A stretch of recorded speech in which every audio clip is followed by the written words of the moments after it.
Alam memberikan kehidupan bagi manusia, hutan yang hijau, udara yang segar, dan sungai yang jernih. Semua itu adalah bagian dari ekosistem yang seimbang. Namun, apa jadinya jika keseimbangan itu terganggu oleh ulah kita sendiri?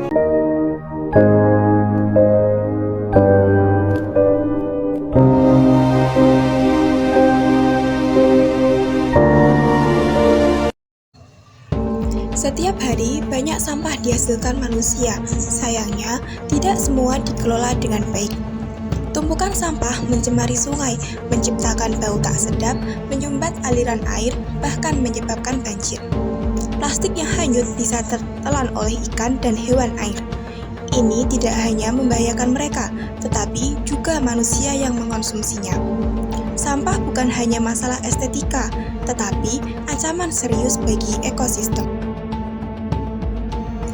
Membuang dan memilah sampah merupakan kebiasaan sederhana yang bisa kita lakukan setiap hari untuk menjaga lingkungan tetap bersih.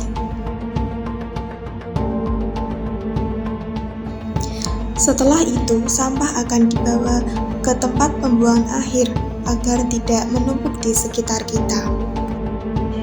Air adalah sumber kehidupan, namun pencemaran air menjadi ancaman nyata di banyak wilayah. Limbah industri dan sampah rumah tangga yang mengalir ke sungai meracuni kehidupan air dan mengancam kesehatan manusia. Air yang tercemar tidak hanya berbahaya untuk diminum, tetapi juga mempengaruhi pertanian, perikanan, dan seluruh ekosistem air.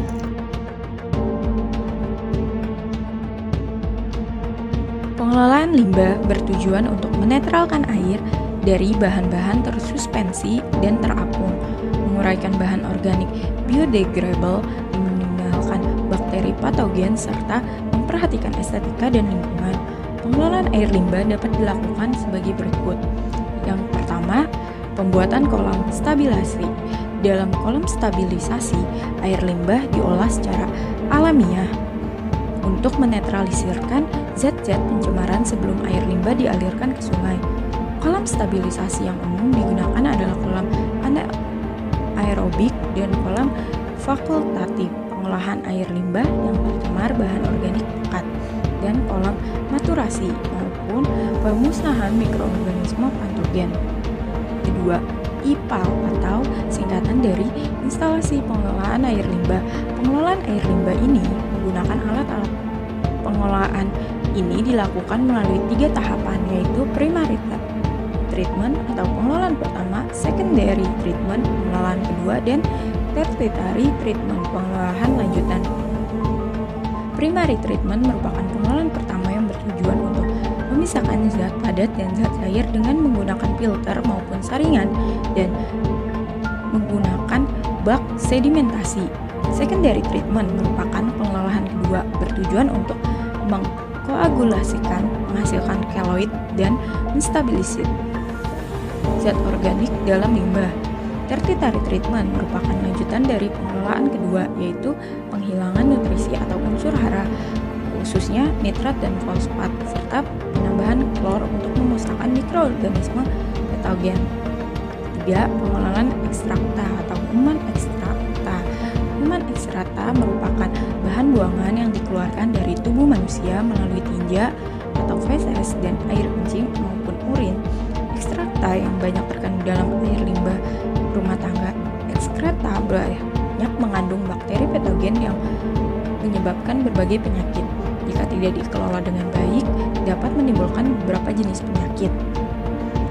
Pengelolaan tersebut dapat dilakukan dengan menampung dan pengelolaannya pada jamban maupun spitting yang ada di sekitar tempat tinggal, lalu dialirkan ke dalam tempat pengelolaan dan dilakukan secara kolektif untuk mencegah penyerapan air limbah ke dalam sumur maupun resapan air.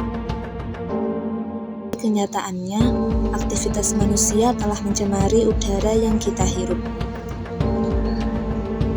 Asap pabrik industri yang tak ramah lingkungan dan pembakaran sampah menyumbang banyak polutan berbahaya seperti karbon monoksida, sulfur dioksida, dan partikel halus.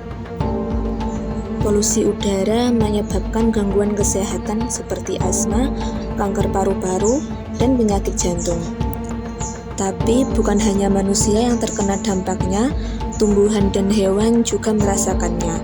Bahkan, perubahan iklim global adalah salah satu akibat serius dari pencemaran udara. Upaya yang dapat dilakukan untuk mengurangi polusi udara adalah dengan menanam pohon dan menghindari pembakaran sampah sembarangan. Hal ini dapat membantu untuk menjaga kebersihan udara.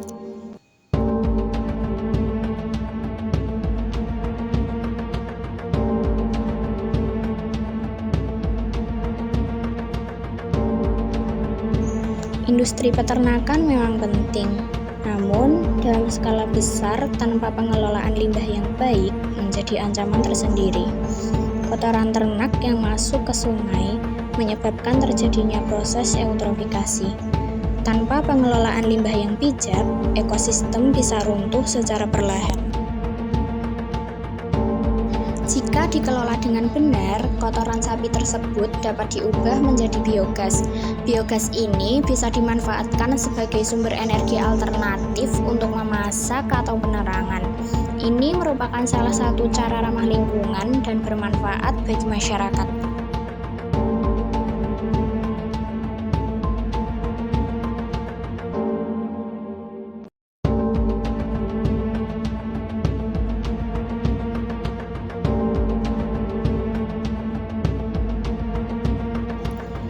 Baru-baru ini terjadi penambangan nikel di Raja Ampat.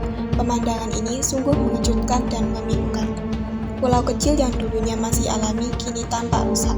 Nikel merupakan logam yang penting, namun tambang nikel dapat merusak ekosistem.